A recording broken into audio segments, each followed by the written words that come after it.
Conoce una nueva forma de ver televisión. wowmx.tv.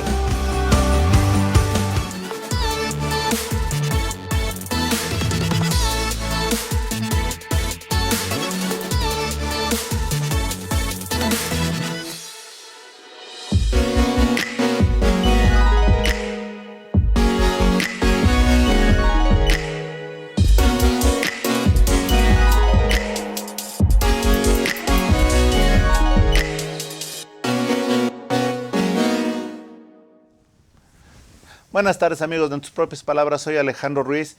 ¿Qué les puedo comentar? Estamos viviendo en México tiempos, en México y en Estados Unidos, tiempos álgidos, difíciles, en ocasiones turbios, complejos, y me encantaría decir más adjetivos, pero nos llevaremos todo el programa y creo que ninguno sería propositivo. El día de hoy vamos a platicar con un gran amigo, maestro, abogado, analista, escritor, en fin. Ustedes lo conocen, lo he entrevistado antes, es un estuche de monerías, pero él con toda la humildad siempre dice que mientras menos es mejor. Digámosle, en este caso vamos a hablar con el analista político. Leo González, gracias Leo por aceptar esta entrevista. Gracias a ti, Alejandro, y qué bueno que me permites estar en contacto con tu auditorio. Muchas gracias por la oportunidad. Oye Leo, pues hay muchas cosas de las cuales llamar y pues yo no sé la verdad hasta dónde vamos a llegar, porque hay varias situaciones. Por un lado, hay problemas en México, económicos, políticos, sociales. Ya se ha hablado de una recesión. De hecho, ya le están hablando desde hace algunos meses. Mario de Constanzo lo está señalando de alguna manera reiterada. Por otro lado, que es uno de los analistas económicos. Por otro lado, hablamos de una cuestión política difícil porque sabemos que cada vez hay más inseguridad en todos los sentidos. Sin embargo, el hecho de que haya desaparecido un poder, prácticamente el judicial, a manos del Ejecutivo, que ya tenía cooptado el Legislativo, lo convierte todavía más difícil. Ya estamos viendo las consecuencias de ello. Michelin ya se va sale de México en unos cuantos meses. También está regresando, si no mal recuerdo, General Motors, con el argumento, entre otras cosas, de negocios, etcétera, pero lo cierto es que dicen que si no hay una división de poderes, es difícil que haya una certeza jurídica en México y obviamente que se respeten sus inversiones. Esto, vamos al otro punto, el problema también político-social que se está viendo en Estados Unidos con el problema de los aranceles, de las deportaciones y para muchos la manera en que México ha actuado en otro país, concretamente las declaraciones de la presidenta que dijo, que no dijo, etcétera. Ahorita lo comentaremos. Por otro lado están los gravámenes a los aranceles, que pues, fueron motivo de risa de nuestro senador presidente Noroña, y al rato pues ya llegaron las repercusiones, al grado tal que extraoficialmente se maneja que le han prohibido que ya dé declaraciones públicas. Y obviamente seguimos con la inseguridad en carreteras, en las ciudades. Hay problemas de abasto de medicinas, lo cual desde hace 6 años ya había, pero ahora se han recrudecido. Hay tantas cosas que celebrar que pareciera hasta ofensivo que se vaya a celebrar aquí un mundial. Bueno, pero si lo vemos como lo están organizando, que ayer al momento de retirar el telón para dar inicio o oficialmente presentar el Mundial en México, se tardaron 45 segundos cuando tendría que haber sido inmediato. Entonces estamos dándonos cuenta que estamos viviendo en un clima enrarecido. Con esta introducción te pregunto, ¿por dónde empezamos?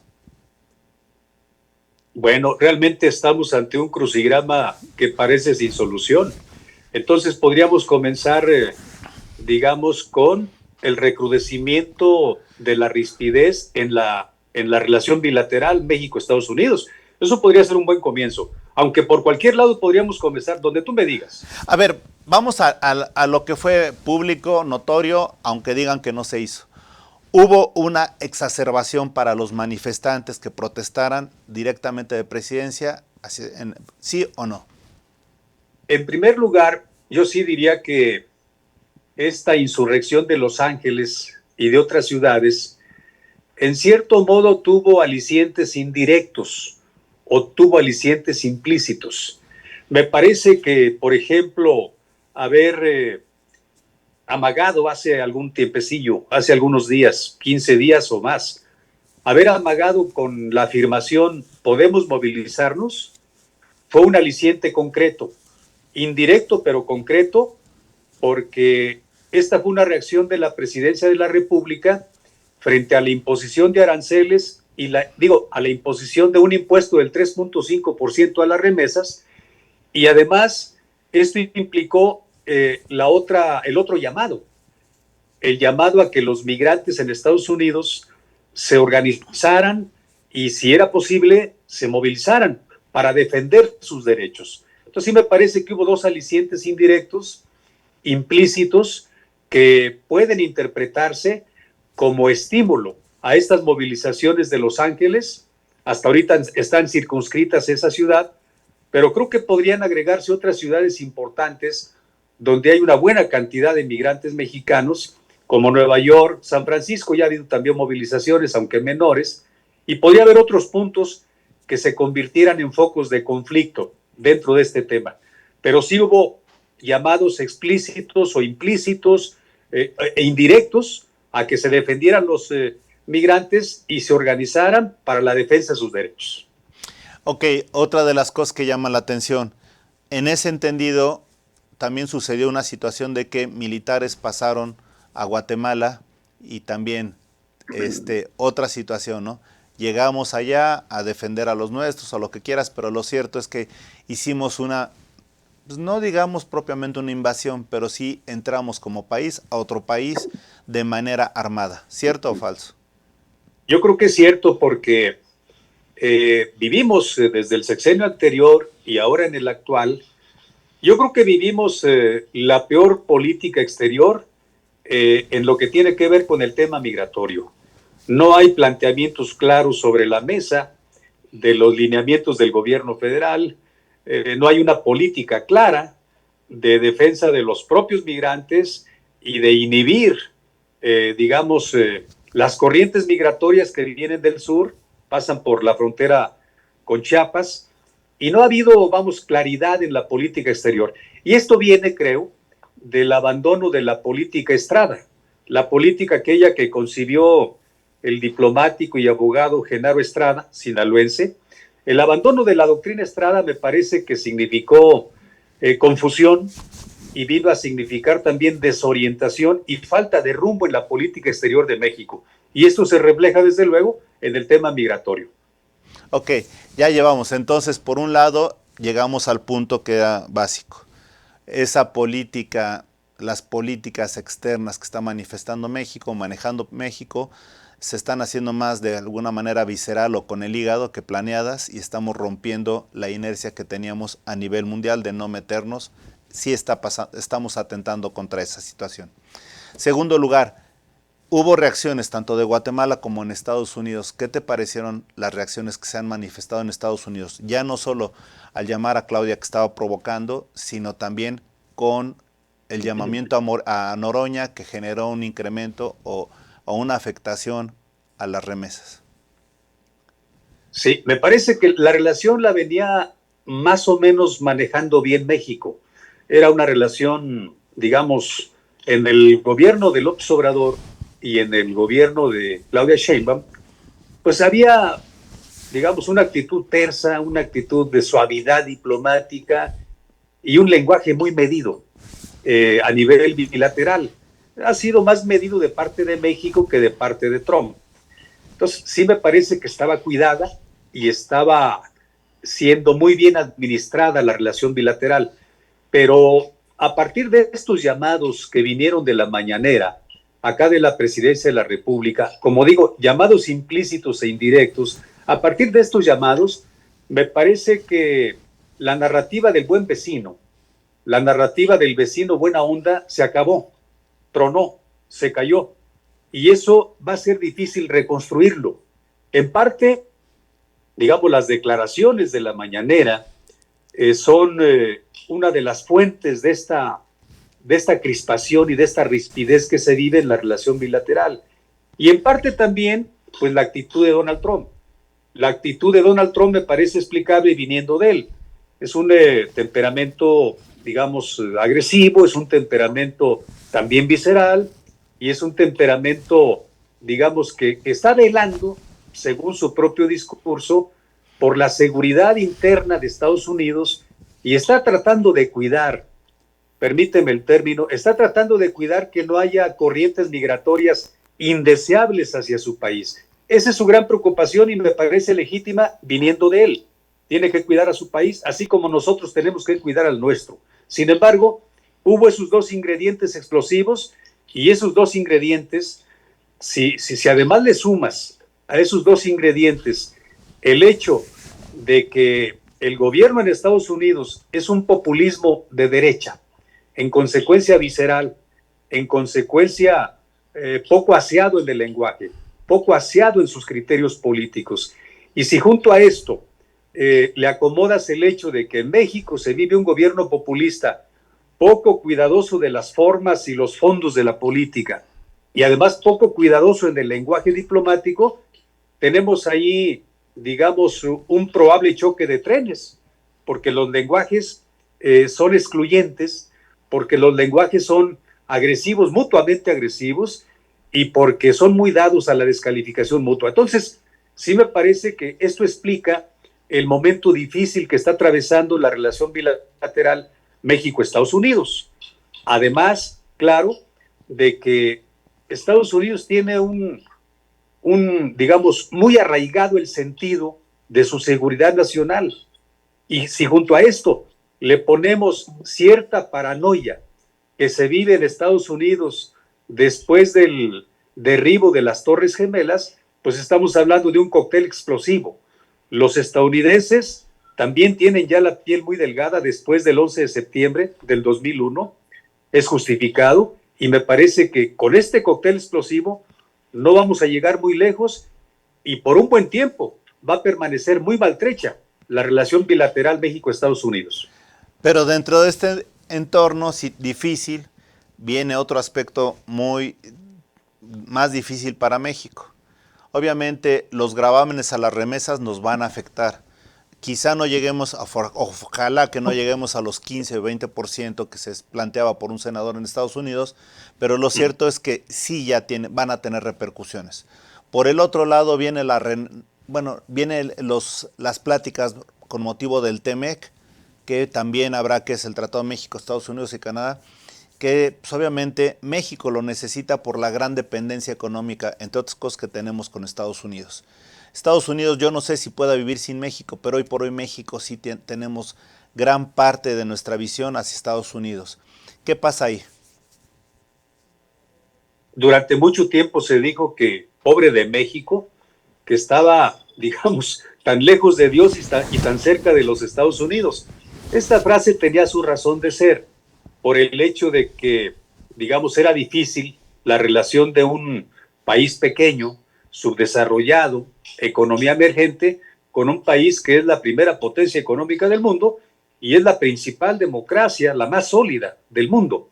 Tenía razón este dicho, pero últimamente me parece que los dos países están en un proceso de disolución de su estructura política tradicional. Donald Trump llegó, digamos, a patear un poco el avispero de la pluralidad compleja que vive Estados Unidos, y al patear ese avispero y al deshacer el consenso, el famoso consenso de Washington, al deshacerlo, al destruirlo, me parece que está poniendo en un duro brete la gobernabilidad en su país y está incluso poniendo bajo amenaza a la economía de su país, Donald Trump, pues por las razones que ya hemos visto. Es populista, es de mecha corta, es visceral, tiene poco tacto diplomático, etcétera, y además es una víctima muy evidente, muy obvia, del síndrome de Ibris, que es el síndrome que aqueja fundamentalmente a los gobernantes que concentran mucho poder. Y por otra parte, México no ha tenido la estabilidad y la serenidad política suficiente para administrar y gestionar de manera adecuada su relación con Estados Unidos. Entonces, en este caso, lo peligroso es que México saldría perdiendo si se revisa el Tratado de Libre Comercio entre los tres países, y México saldría perdiendo también si además se pierde esa sociedad comercial rentable para México hasta hoy entre Canadá, Estados Unidos y México. Yo creo que México está en riesgo por varios frentes. Uno, el frente norte, el frente americano, creo que pone en riesgo a México por la actitud un poco ofensiva, un poco agresiva, de beligerancia y de exigencia de Donald Trump. México está en riesgo también porque el gobierno federal, no tiene el oficio suficiente, ni tiene la visión clara de hacia dónde quiere llevar al país. Y por otra parte, pues hay una gran disociación en México entre lo que es el Estado unipersonal bajo el cual vivimos y lo que es la sociedad mexicana. Hay un divorcio total entre esa burocracia, esa nomenclatura populista y la sociedad mexicana. Lo vimos muy claro con la elección judicial. A la elección judicial fueron ni siquiera el 13% de los mexicanos a votar, y de esos, los únicos votos válidos para la elección judicial fueron el 8.61. O sea, la cantidad más pírrica de electores mexicanos que se recuerde en la historia fue a votar a la elección judicial. Esa elección judicial tiene ilegalidades de origen y esa elección judicial tiene grandes ilegitimidades de origen. No va a prosperar, no va a tener operatividad en los hechos y es una gran pena, es una gran lástima para México que estemos a punto de brincar de una Suprema Corte de Justicia de la Nación a una Suprema Corte de Justicia del acordeón. Es sumamente triste y lamentable. Desde luego, y otra de las cosas, bueno, ya lo dijiste, cuando tienes tantos poderes, de repente algo está sucediendo. Por un lado, la presidencia obviamente llegó, ganó, podrá ser objetado o no, carpeta púrpura, la revista demostró que había habido un fraude.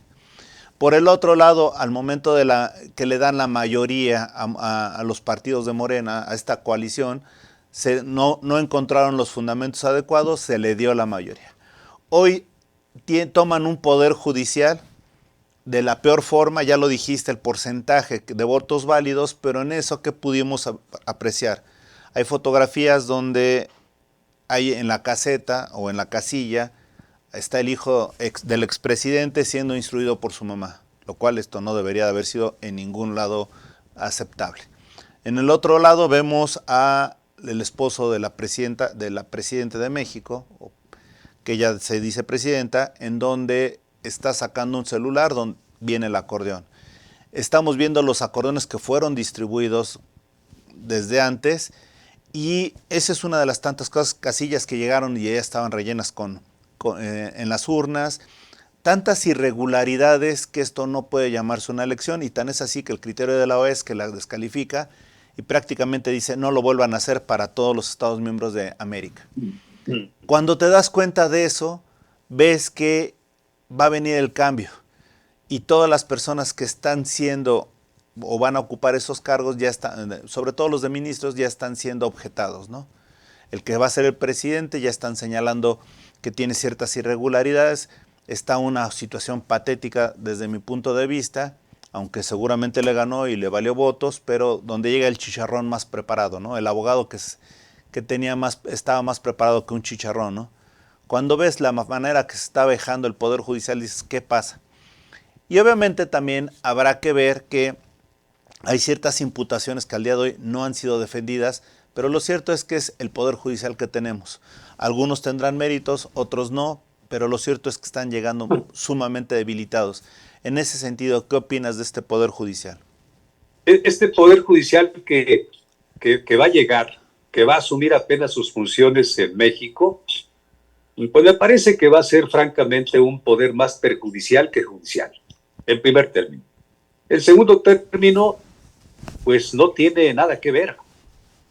En paralelo ni en comparación, no tiene nada que ver un poder judicial supuestamente elegido en las urnas por esa minoría pírrica que ya comentamos, con lo que ha sido la elección de jueces locales en Estados Unidos y con lo que ha sido la elección de una parte del Poder Judicial en Bolivia. Esos ejercicios de Bolivia y de Estados Unidos nada tienen que ver con esto. Esto que vivimos en México dicho con toda propiedad y con todo rigor, pues no fue una elección. Es decir, los electores que fueron a las urnas a votar por jueces, magistrados y ministros fueron los electores que predeterminó la burocracia política del partido gobernante. Los candidatos que se presentaron como tal, que se postularon para ser jueces o magistrados o ministros de la nueva Suprema Corte del Poder Judicial, y que además finalmente ganaron en las urnas, fueron puestos también por la burocracia política oficial. ¿Y quién dio a conocer, es decir, quién administró el proceso electoral entre comillas, y quién dio a conocer los resultados?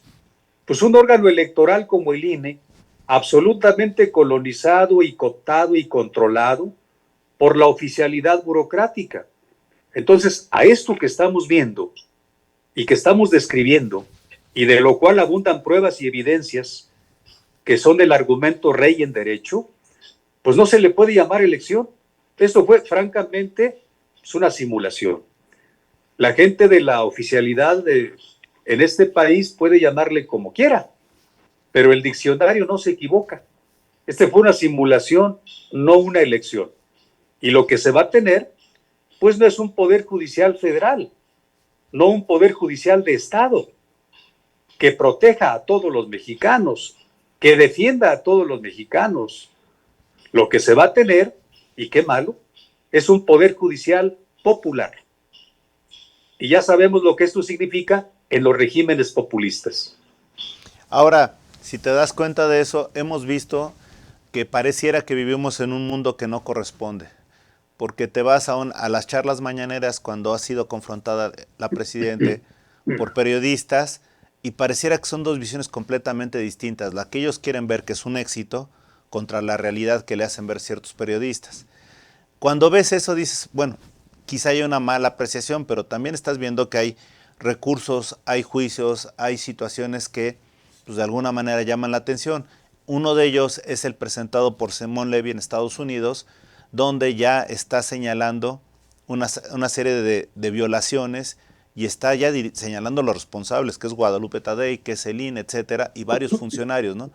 Cuando te das cuenta de que se están llevando o se está ventilando esta situación tan irregular en otro país tan fuerte y del cual somos socios, pues ya curiosamente tienes más expectativas en la justicia que venga de allá que en la que viene aquí en México. Y eso es triste.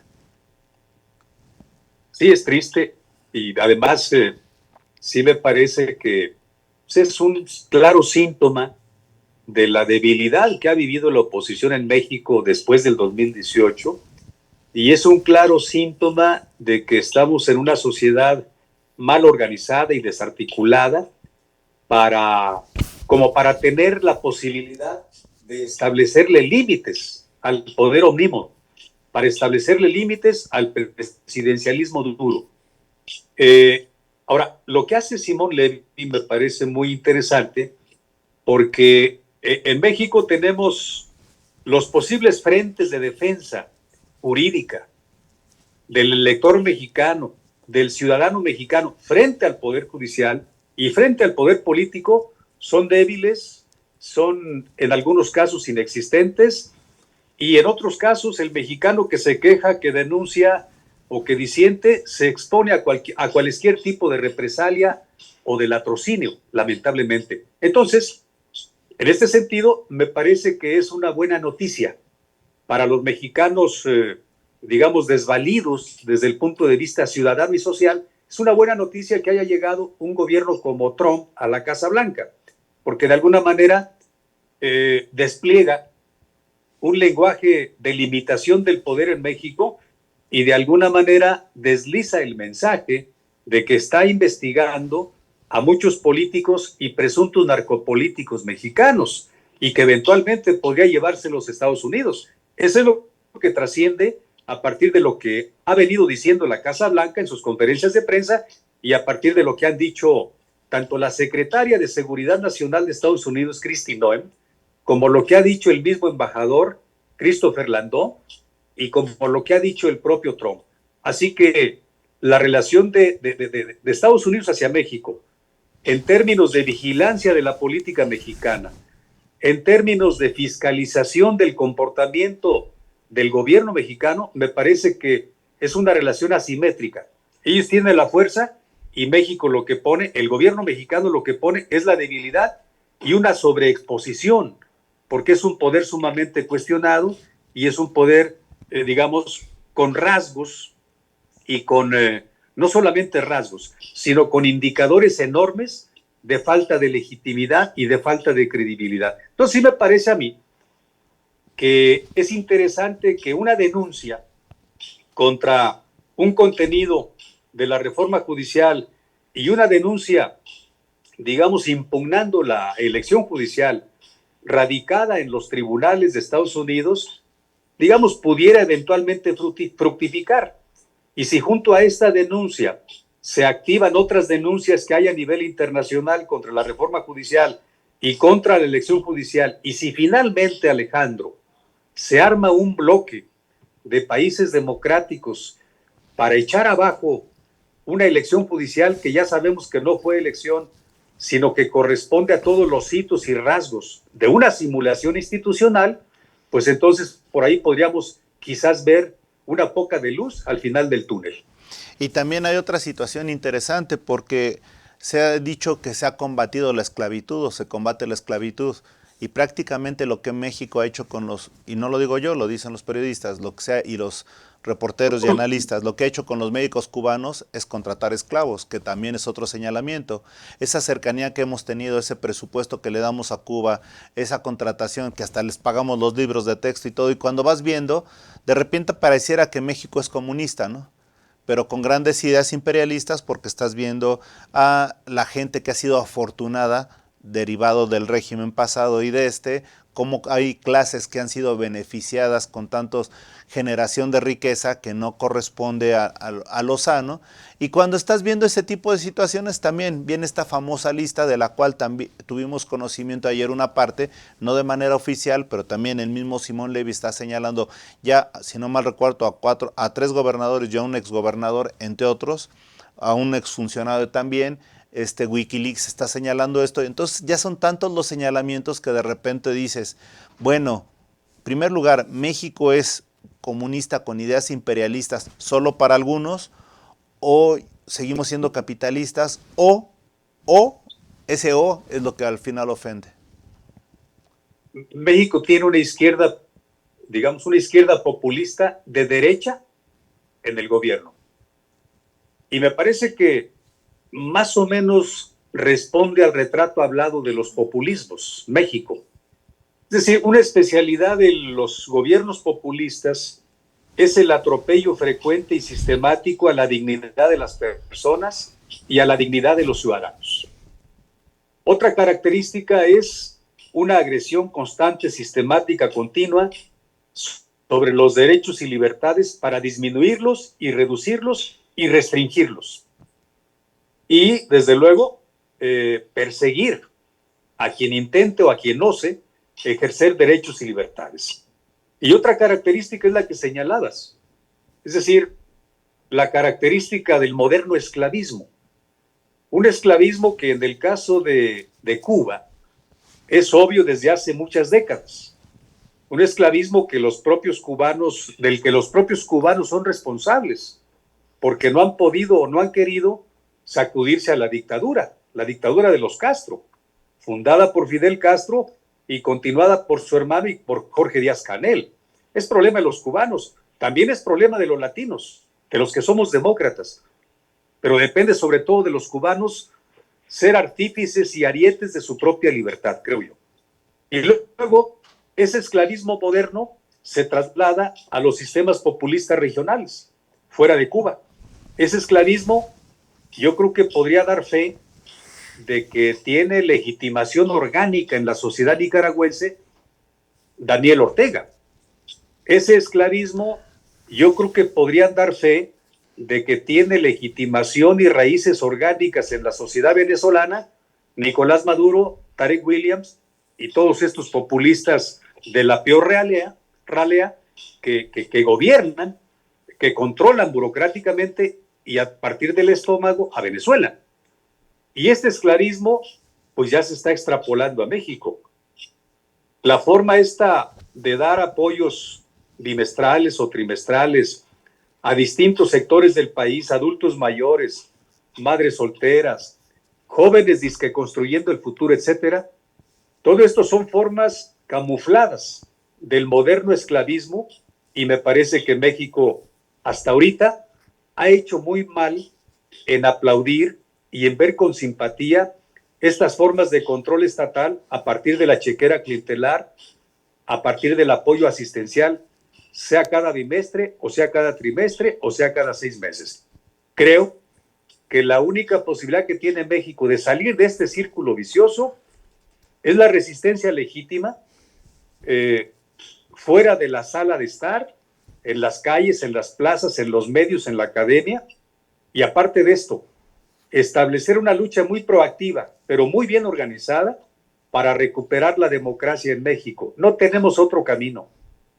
La única cuestión que nos puede salvar de la agudización del populismo de Estado en México, la única cuestión que nos puede permitir impedir llegar a una dictadura populista en México, es la resistencia en las calles, en los medios, en los micrófonos, en los libros, en las clases, y desde luego la capacidad de organización de abajo hacia arriba de la sociedad civil y de las asociaciones de vecinos para recuperar y restaurar la democracia en México. Tendremos que dar una muy dura batalla, pero tendremos que darla, porque es la única manera de sacudirse a un régimen autoritario. Los regímenes autoritarios y las dictaduras caen en las calles y en las plazas. Es importante no perder de vista esto. De acuerdo, pero también hay que ver algo que es importante. Ayer vimos las manifestaciones que se dieron en el tribunal, en el Poder Judicial de la Ciudad de México. Veíamos cómo los trabajadores obviamente defendían sus derechos, se manifestaban sus derechos, y vimos alguna serie de represiones que de repente dicen de grupos que no correspondían a trabajadores. Cada vez se va a ver, mientras más se manifiesten, cada vez se va a ver más eso. De alguna manera estamos hablando de mexicanos contra mexicanos. Y eso es lo lamentable. Esos cotos que se están creando, esas personas que se sienten con derechos para limitar las expresiones de otros. Y eso también puede ser un punto de quiebra en México. Te pregunto, ¿realmente, como lo estás viendo, hoy por hoy hay libertad de expresión? Hoy por hoy, yo diría que hay, hay ciertos espacios, hay ciertas tribunas en las que se ejerce, como la estamos ejerciendo hoy, la libertad de expresión. Sí hay espacios, sí hay nichos, incluso privilegiados, es decir, fuera de toda amenaza, en los que se ejerce la libertad de expresión, escribiendo, hablando, dando clases, haciendo fluir el pensamiento crítico, compartiendo un punto de vista con los vecinos o en una reunión a nivel organizativo, en los clubs o asociaciones a las que pertenezcas. Sí hay nichos, sí hay vetas, sí hay espacios todavía para ejercer la libertad de expresión. Pero lo preocupante es la pregunta, ¿hasta cuándo va a durar esto? ¿Hasta cuándo seguiremos disfrutando de libertad y de la posibilidad de ejercer los propios derechos como ciudadanos y como organizaciones ciudadanas? Esa es la gran pregunta. Y yo diría que México corre riesgos. En los sistemas autoritarios se restringen libertades y se ahorcan derechos. Y sin duda alguna estamos de manera creciente, se está consolidando un sistema autoritario en México. Los rasgos, las características, la vocación, el estilo, ahí están. Se está consolidando un sistema político autoritario. Este es un riesgo.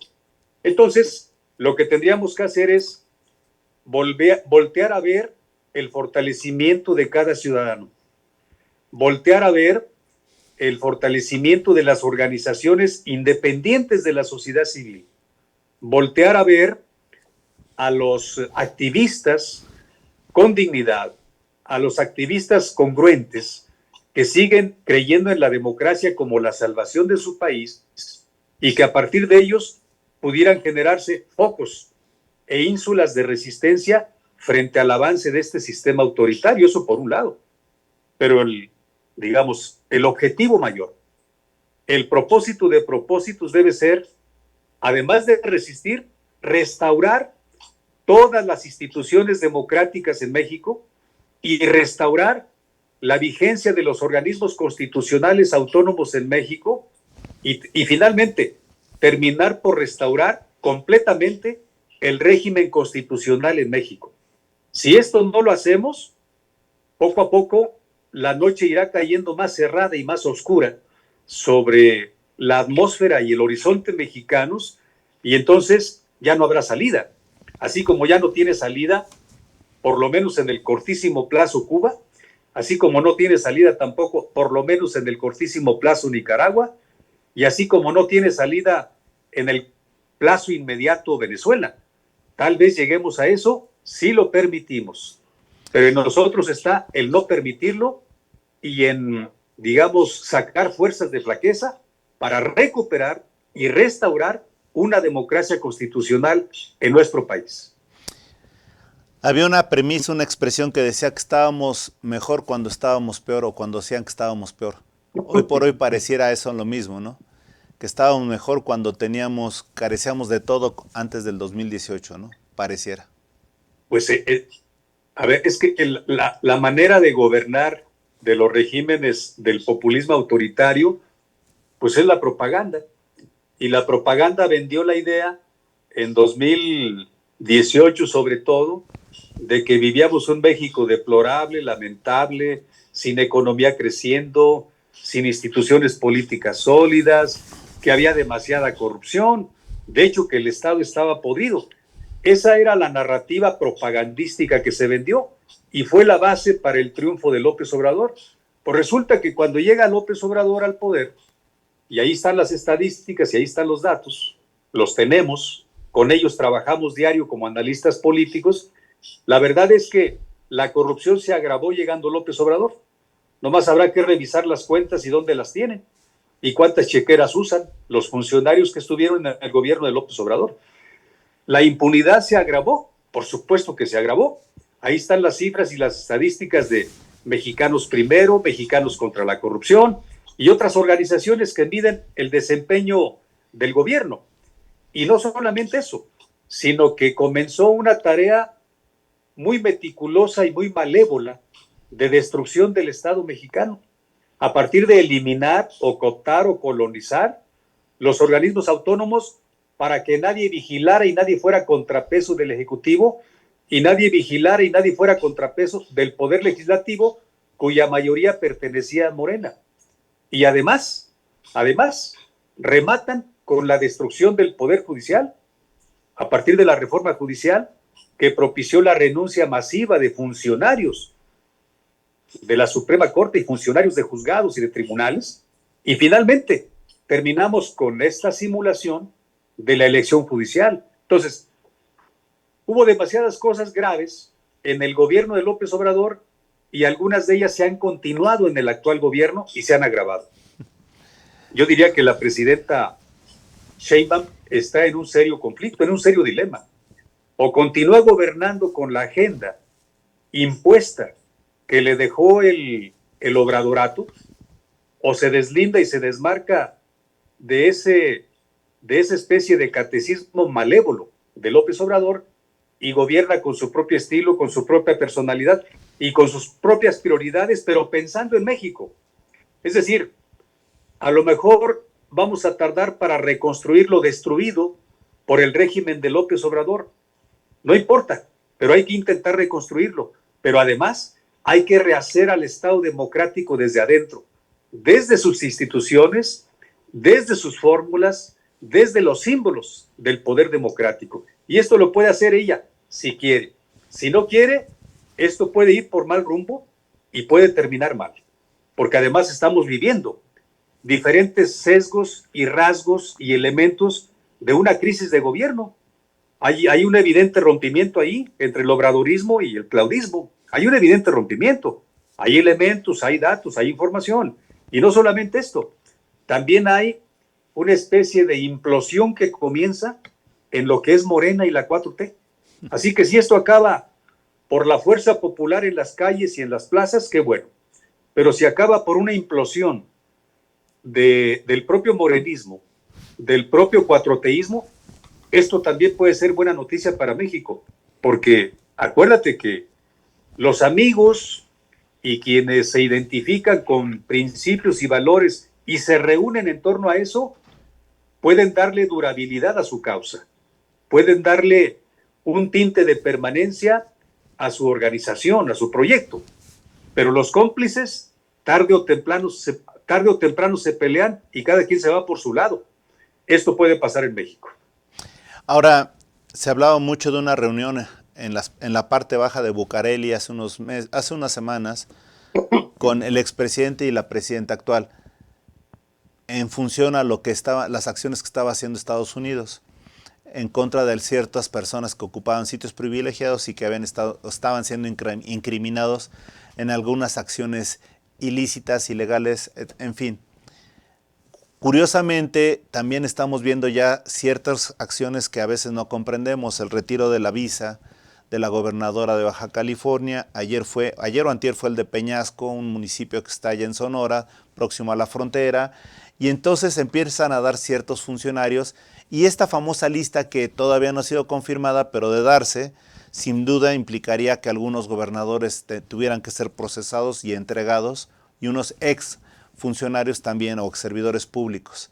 Mi pregunta, bueno, más que mi pregunta, fíjate que antes nosotros cuando nos reuníamos con amigos así y empezábamos a desvariar platicando, hacíamos nuestras quinielas sobre aspectos deportivos, pero tal pareciera que esas quinielas se han transformado ya para ver quién va a caer. Y ese es ya el gran morbo que tenemos como mexicanos de saber quién va a ser el próximo que se presente a la justicia. ¿Qué opinas de todo esto? Esta lista, ¿cómo la ves? Hay una lista, Marco, de la que se ha hablado en los medios de comunicación estadounidenses y de la que también se ha hablado en los medios de comunicación mexicanos y que se conoció también en redes sociales. Creo que esa lista, Marco, se refiere a Marco Rubio, el jefe del Departamento de Estado, el titular del Departamento de Estado de Estados Unidos. Pues esa lista, Marco, tiene 2 pisos. El primer piso es el más urgente para ellos. En ese primer piso hay 6 o 7 funcionarios, entre ellos el propio López Obrador. Huachicol fiscal, presunta connivencia con líderes y capos delincuenciales y presuntas implicaciones e imbricaciones en presuntas avenidas de lavado de dinero, etcétera, etcétera, etcétera. No solamente él, sus hijos, su familia, están bajo el ojo del FBI, de la DEA y del Departamento de Estado. Pero además, no solamente están ellos en esa lista de 6 o 7, hay otros funcionarios muy identificados y muy cercanos a López Obrador que están en esa lista. Son 6 o 7 de los más pesados. Por ahí podría estar el ex amigo de Sergio Carmona. Ese ex amigo de Sergio Carmona es Mario Delgado. También hay otro por ahí que se llama Manuel Barlet, al que Estados Unidos no le pierde la vista desde 1986, con el asesinato del agente de la DEA, Enrique Camarena Salazar. Y hay otros, así como de peso pesado. Pero el segundo piso de la lista, Marco, también es muy interesante. Se habla ahí de otros integrantes del gabinete del gobierno pasado, se habla de otros integrantes del gabinete actual y se habla de varios exgobernadores y de varios líderes de Morena y de la 4T. Hay gente que dice que la lista Marco no existe. Quien sabe que la lista Marco existe es el propio Marco Rubio, el propio Donald Trump y la secretaria de Seguridad Nacional de Estados Unidos, Kristi Noem. Ellos saben que existe. ¿Y sabes quién más creo que sabe que existe? La Presidencia de la República sabe que esa lista existe. Por esa razón se dio aquel encuentro, digamos, oculto, escondido, sospechoso, que generó toda serie de controversias en los sótanos de la Secretaría de Gobernación. Ese encuentro del que se habla entre el expresidente López Obrador y la titular del Ejecutivo actual.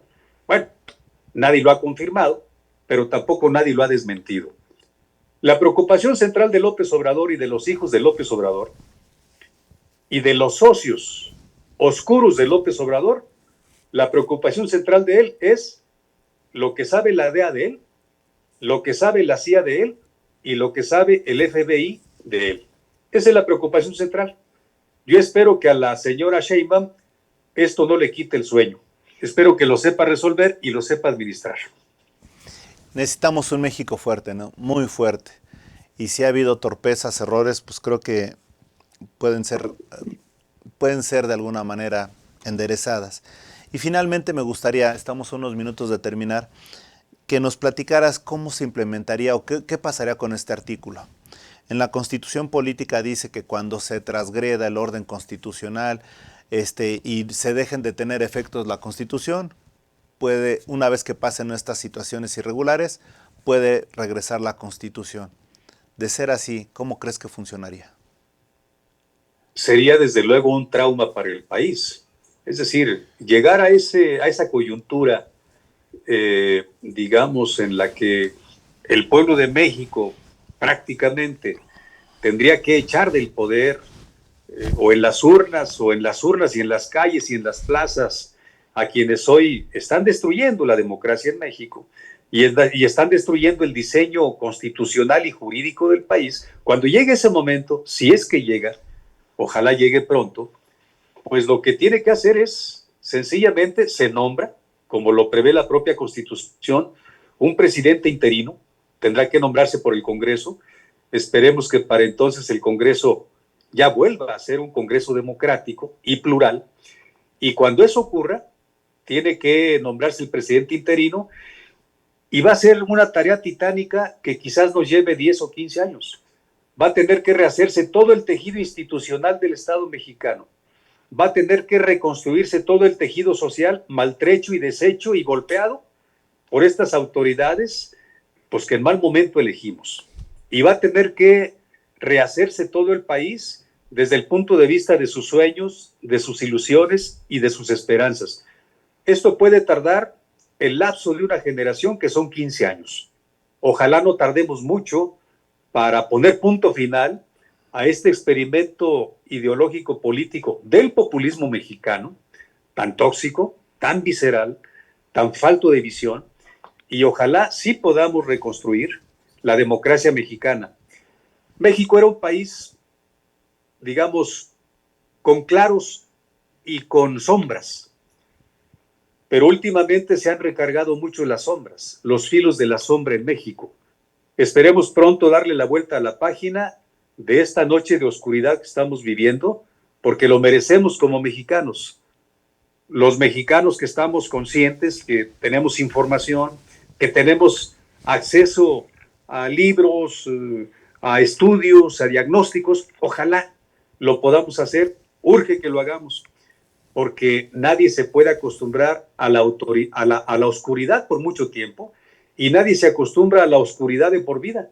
Entonces, ojalá sí podamos consumar pronto este giro, este golpe de timón para la vuelta de México a la democracia. Muchas gracias, Leo. Me encanta platicar contigo. Creo que ha sido bastante interesante esta charla. Yo creo que el distractor del mundial que viene no será suficiente para hacer eso, distraer a México. En tus propias palabras, yo te pediría que mandaras un mensaje de aliento a los mexicanos. Bueno, yo les diría a los mexicanos, mujeres, hombres, y a todos los mexicanos en general, yo les diría que la noche nunca está tan cerrada y nunca es tan oscura que no tenga por ahí medio escondida una veta de luz, un filtro de luz. Lo peor que le puede pasar a un pueblo es perder la ilusión y la esperanza en su democracia y en su libertad. Y yo creo que no tenemos derecho a eso. Estamos obligados a ser fuertes, estamos obligados a resistir, y la mejor manera de despejar las sombras y de reinstaurar la luz en el centro de la vida pública es la resistencia, la movilización y hacer frente a la noche ominosa que tenemos enfrente. Los invito a eso. Leo, te mando un abrazo, muchas gracias, y pues pronto tendremos otra nueva charla porque es muy interesante lo que hemos comentado. Muchísimas gracias. Con todo gusto, Alejandro, un abrazo también a los amigos del auditorio. Gracias, y en ese sentido, lo único que nos queda es agradecerles a ustedes, y esto ha sido en tus propias palabras con Leo González. Hasta la próxima.